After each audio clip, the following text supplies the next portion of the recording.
All right, let's jump right into this explainer.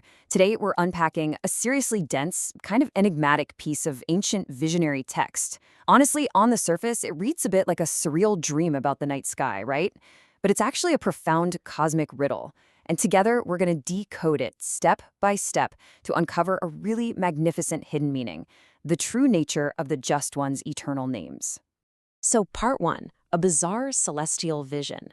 Our journey kicks off with the narrator witnessing this strange, totally awe-inspiring phenomenon up in the heavens.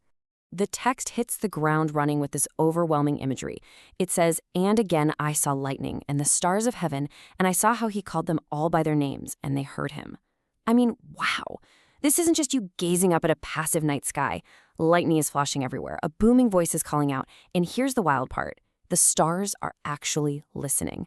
Think about the personification happening here. We're not talking about inanimate balls of burning gas. No, these are conscious entities. They have names, they're called by those names, and they respond. That immediately tips us off that we're dealing with a deeply symbolic, highly responsive universe. It's like the whole cosmos is alive. Which brings us to part two, scales of cosmic justice. The vision suddenly shifts from this grand display to something incredibly meticulous. The narrator actually sees these stars being weighed on the scales of justice, and it's based on highly specific criteria. First up, their light. Basically, the exact amount of brightness they emit into the darkness. Second, the width of their places, like their actual span of influence. Third, the day of their appearance, their precise timing. And finally, their course, their exact trajectory through the sky. Every single aspect of their existence is being carefully audited. So this proves we aren't just reading some flowing, abstract poetry. We are looking at a highly ordered, absolutely strict system of celestial measurement. And, it totally forces the question, why in the world would stars need to be judged? What exactly is this vision trying to tell us about cosmic order? Let's look at part three, the mechanics of heaven. The text pulls back the curtain even further to show us the gears turning behind this celestial space. We see this fascinating chain reaction playing out. Step one flash of lightning produces another, just an endless cascading generation of energy. Step two, the stars' courses align perfectly with the number of angels, completely syncing the cosmos with the divine. And step three, this is the really vital detail. They preserve fidelity among themselves. They operate in absolute loyal harmony. Fidelity. This right here is our next major clue. The text is defining exactly how these celestial bodies stay on track. In this visionary world, it's not gravity or astrophysics keeping them in line. It's an active, conscious preservation of faith, duty, and loyalty to the whole system and to each other. Moving on to part four, asking the angel. Because let's be real, the sheer density of all this symbolic machinery absolutely requires an explanation. The narrator wisely turns to his guide. He's accompanied by an angel, who's specifically described as the one who showed me what was secret. And this angel is our key. In ancient visionary literature, you always need a secret revealer. They're the ones who bridge the gap between these staggering, mind-bending visuals and the profound meaning actually hiding behind them. So the narrator asks the most natural question possible.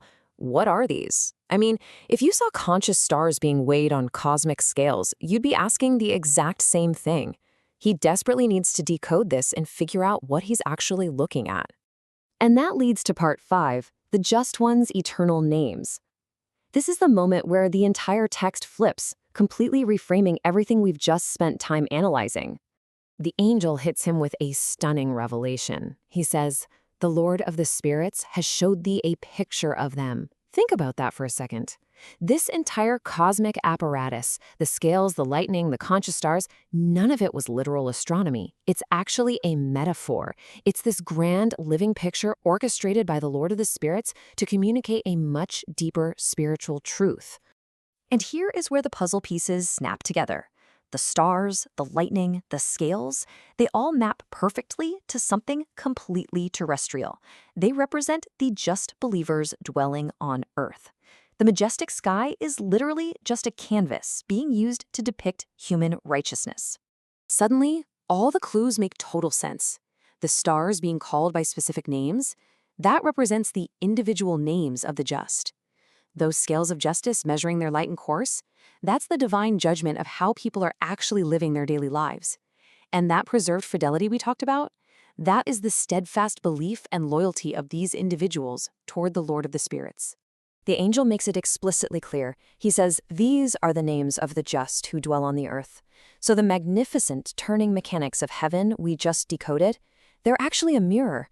They are reflecting the righteous actions, the quiet loyalties, and the faithful courses of people living right down here on the ground. The cosmic is deeply, intimately tied to the terrestrial.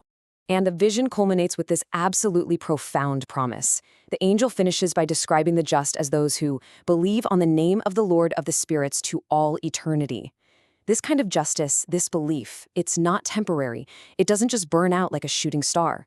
When an earthly life is lived with the brightness, the right course, and the fidelity that matches the mechanics of heaven, it secures an eternal name.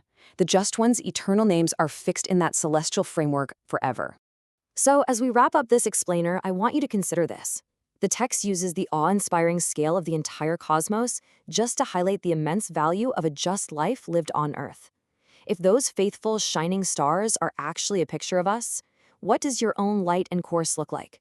How will your legacy, your fidelity, and the just one's eternal names weigh on the scales of eternity? It's a lot to think about. Keep exploring, keep questioning, and keep learning.